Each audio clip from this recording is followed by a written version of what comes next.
Tamil Nadu Technical Examination Question Paper, English Senior First Paper, June 1985, 120 words per minute, 10 seconds.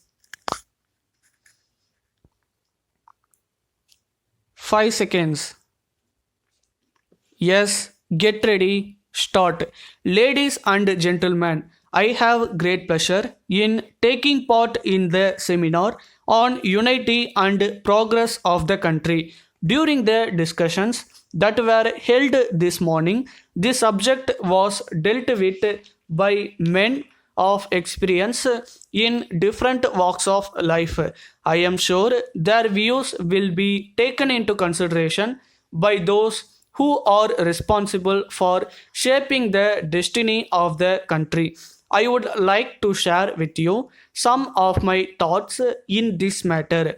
In the first place, when we talk of unity, some may wonder why this is talked about over and over again at a time when we are already united. It is natural for them to think like that.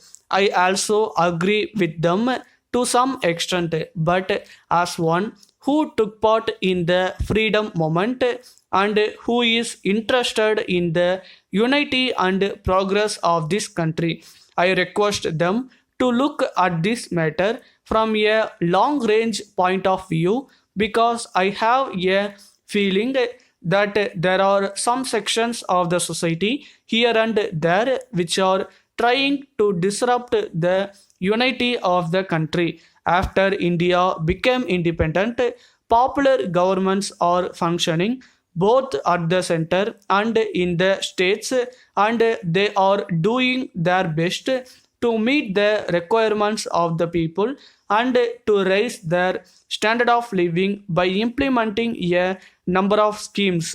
In spite of this, due to the growing needs of the people, they expect more and more from the government. How this can be done is the question. Ministers at the center and in the states are elected by the people from time to time, and there is no doubt they are working for the progress of the country and the people, but on account of number of unforeseen circumstances we have not been able to progress to the desired extent. One of the reasons for this situation is when there are floods in some parts of the country and drought in some other parts. We see that large sums of money are spent by the government in order to give relief to those affected by natural calamities. In addition to this, a sizable sum of money has to be spent for the defense of the nation, without which freedom cannot be preserved.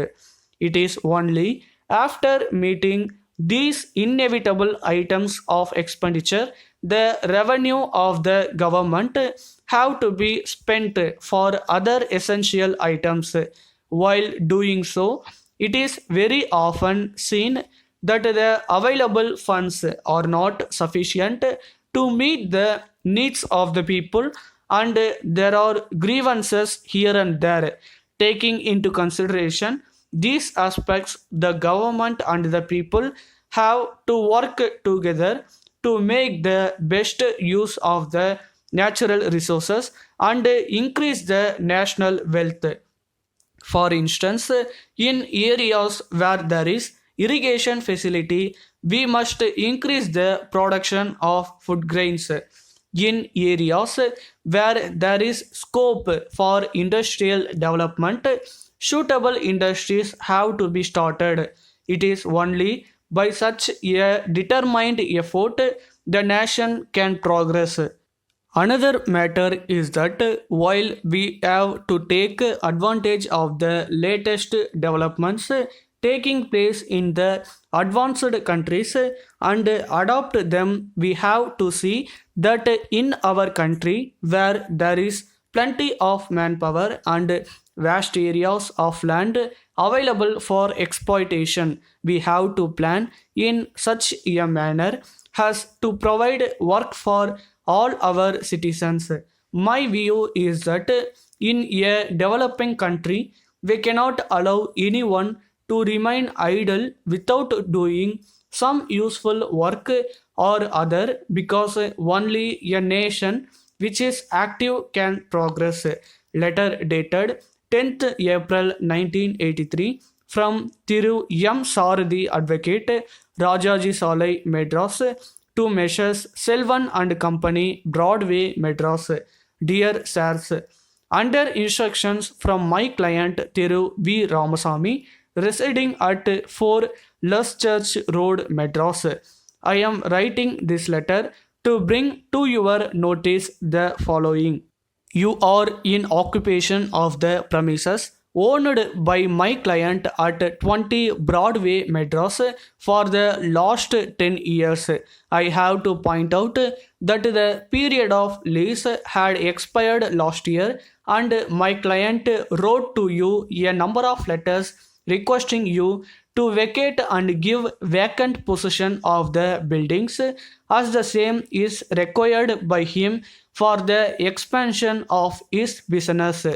You have replied in your last letter that it would not be possible for you to vacate it immediately because it would be difficult to secure a suitable building in the same locality and have requested for extension of time till the end of this year. As far as my client is concerned, the premises is required by him immediately as the building where he is at present running his business is required by its owner and therefore he has no other alternative than to get back his premises from you and shift his business to that place. I am to request you to appreciate the position of my client and vacate the premises within 3 months. Thanking you, yours faithfully, Stop.